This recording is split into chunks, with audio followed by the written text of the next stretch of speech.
আসসালামু আলাইকুম everyone, good morning.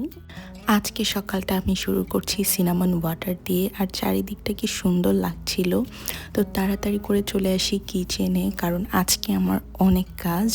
আমি আজকে বানাচ্ছি অনেক রকমের খাবার, কারণ আজকে আমার একজন ফ্রেন্ড বাসায় আসবে। ওর সাথে আমার পরিচয়টা একটা ওয়ার্ক প্লেস থেকে, তারপরে আমরা দুইজনের এত বেশি আপন হয়ে গেছি।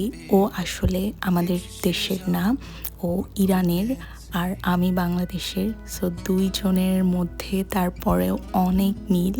ও ভ্যাঙ্কুভার থেকে ফ্লাই করে টরন্টোতে আসছে, দেন একটা বান্ধবীর বাসায় উঠেছে, তারপরেও আসবে আমার বাসায় 2 থেকে 3 দিনের মতো থাকার জন্য। তো আমি খুবই এক্সাইটেড।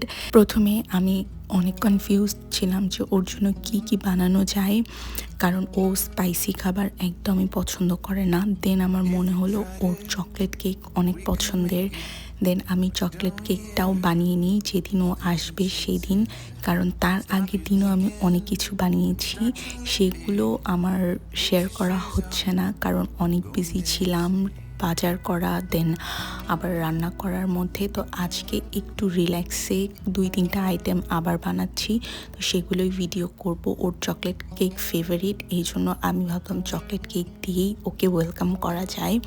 তো সকালবেলা উঠে আগে চকলেট কেকটা আমি বানিয়ে নিলাম। আমি চাচ্ছিলাম যে আমি এমন কিছু খাবার রান্না করি যেগুলো ও খেতে পারে, কারণ স্পাইসি হলে ও সেগুলো খেতে পারে না। তাই আমি অনেক চিন্তা ভাবনা করে বিভিন্ন রকমের আইটেম খুঁজে বের করছি যে এইটা সেইটা করা যায়। এখানে আমি একটা চিকেন স্টাফড বান রেডি করছি, যার জন্য আমি ডোটা আগে থেকেই রেডি করে রেখেছিলাম। দেন এখন এখান থেকে একটা একটা করে আমি বান রেডি করে নিচ্ছি, আর ভেতরের চিকেনের স্টাফিংটাও আমি গতকালকে রেডি করে রাখছিলাম। আমি চাচ্ছিলাম যেন ও যেদিন আসবে ও যেন ফ্রেশ ফ্রেশ ব্রেডগুলো খেতে পারে। বাইরের দেশে থাকলে অনেক সময় দেশের মানুষের সাথেও আমাদের মনের মিল নাও হতে পারে, ইভেন অনেক সময় পরিবারের মধ্যেও হয়ে থাকে না। কিন্তু এখানে ভিন্ন একটা দেশের ভিন্ন একটা ভাষার মানুষের সাথে পরিচয় হওয়া, বন্ধুত্ব হওয়া, একদম নিজের বোনের মতো হয়ে যাওয়া, এটা অনেক একটা অস্বাভাবিক ব্যাপার। বাট আমি অনেক হ্যাপি যে ওর মতো একজন ফ্রেন্ড বলি, বোন বলি পেয়েছি। যদিও সে আমার থেকে বয়সে অনেক বড়, কিন্তু বন্ধুত্ব তো আসলে বয়স মানে না।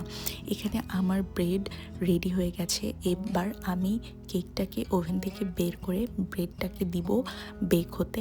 ব্রেডের উপরে আমি একটু ডিজাইন করার ট্রাই করেছিলাম, রেড বেল পেপার আর ব্ল্যাক অলিভ দিয়ে, উপর দিয়ে একটু চিজও দিয়ে দিয়েছিলাম।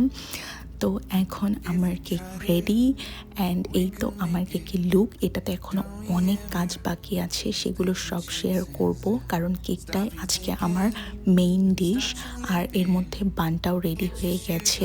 তো কেকটা ততক্ষণে ঠান্ডা করতে দিয়েছিলাম। কেক ঠান্ডা হওয়ার পরে ডিমোল্ড করে নিয়েছি।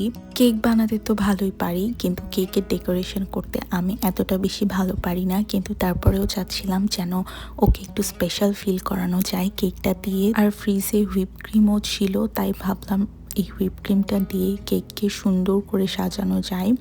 বুঝতে পারতেছি না কেকটা খেতে কেমন হবে আর ডেকোরেট করার পরে দেখতে কেমন লাগবে। সো সব কিছু মিলায় আমি অনেক নার্ভাস ছিলাম, কিন্তু তারপরে অনেক কনফিডেন্সের সাথে ভাবতেছিলাম কেকটা সুন্দর করে বানানোর যতটা সম্ভব চেষ্টা করা যায় আমি করতেছিলাম। এইখানে পাউডার সুগার অ্যাড করে দিছি হুইপ ক্রিমের মধ্যে, তারপর একটু চকলেট বাটার দিয়ে মেল্ট করে রাখছিলাম, সেটা ভালোভাবে হুইপ ক্রিমের সাথে বিট করে নিচ্ছি।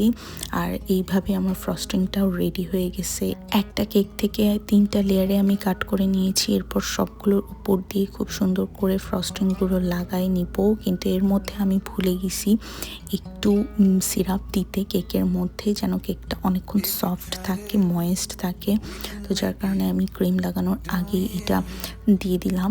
কেকের যে এক্সট্রা সাইডগুলো আছে সেগুলো কেটে নিচ্ছি যেন শেপটা একটু ভালো হয় দেখতে, যদিও একটু পাকা হয়েছিল রেডি করার পরে। যেটা খুব ভালোভাবে বোঝা যাচ্ছিল না, যদিও যাক খুব ভালো হয়েছে যে বোঝা যাচ্ছিল না আলহামদুলিল্লাহ। তারপরে কেকটা পুরোপুরি ফ্রস্টিং দিয়ে রেডি করার পরে যেই প্লেটে সার্ভ করব সেটাতে নিয়ে নিলাম, আর বেঁচে যাওয়া কিছু পিসেস থেকে গুঁড়ো করে নিয়ে আমি উপর দিয়ে টপিংস দিয়ে দিয়েছি। এরপর বানাবো কাবুলি পোলাও। মাটনটাকে সেদ্ধ করতে দিয়ে আমি চলে যাই রুমগুলোকে ঠিক করতে। আজকে রুম গোছানোর একদমই সময় পাইনি, তাই ভাবলাম যতক্ষণে মাটনটা ভালোভাবে কুক হচ্ছে আমি রুমটা গুছিয়ে নিয়ে ফ্রেশ হয়ে তারপরে আবার কিচেনে যেয়ে বাকি রান্না সেরে ফেলবো। প্রথমে আমার রুমের বেডশিট, পিলো কাভার সব কিছু চেঞ্জ করে নিচ্ছি। আমার বাসায় খুব বেশি ফার্নিচার নাই, যতটুকু আছে ততটুকুর মধ্যেই চাচ্ছিলাম যেন একটু ভালো সুন্দর লুক থাকে। কেউ প্রথমবার বাসায় আসলে এগুলো একটু মেনটেন করতে হয়। এরপরে আমি শাওয়ার নিয়ে নিয়েছি, তারপরে চলে আসছি গেস্টের রুমটা ঠিক করতে। এই যে আমি বললাম আমার রুমে খুব বেশি ফার্নিচার নাই, সো জাস্ট বেডটাকে সুন্দর করে সেট করে দিয়েছি। এটাই ছিল বেডের লুক। এরপরে আমার আফগানি পোলাও যেটা আমি রান্না করেছি, যার জন্য মাংসটা উঠিয়ে দিয়ে গেছিলাম, এসে সেটা রেডি করেছি। আর এখানে বানিয়েছি আরও অনেক কিছু। গতকাল বানিয়েছিলাম কাবাব, যেটা আমি বিটা ব্রেডের সাথে সার্ভ করেছি। আর তারপরে ছিল ক্লাব স্যান্ডউইচ, সাথে ছিল স্যালাড, একটা সস। আর এই তো কেকটাও ফ্রিজে রেখে দিয়েছিলাম সেট হওয়ার জন্য, এটাও বের করে নিয়েছি। এরপরে নিচে গিয়েছিলাম ওকে রিসিভ করতে। ও এসে ওর পছন্দ মতো খাবার ট্রাই করেছে। প্রথমে ক্লাব স্যান্ডউইচটা ট্রাই করেছে, আর ওর কাছে সবগুলো খাবার অনেক ভালো লেগেছে। এরপরে আমরা অনেক ফান করেছি, সেগুলোর ক্লিপ নেওয়া হয়নি জাস্ট ফর প্রাইভেসি। আর এখানেও আমার জন্য এত সুন্দর সুন্দর গিফট নিয়ে আসছে। এই ফ্লাওয়ার ভেসটা আর এই হোয়াইট ফ্লাওয়ারটা এত সুন্দর লাগতেছিল।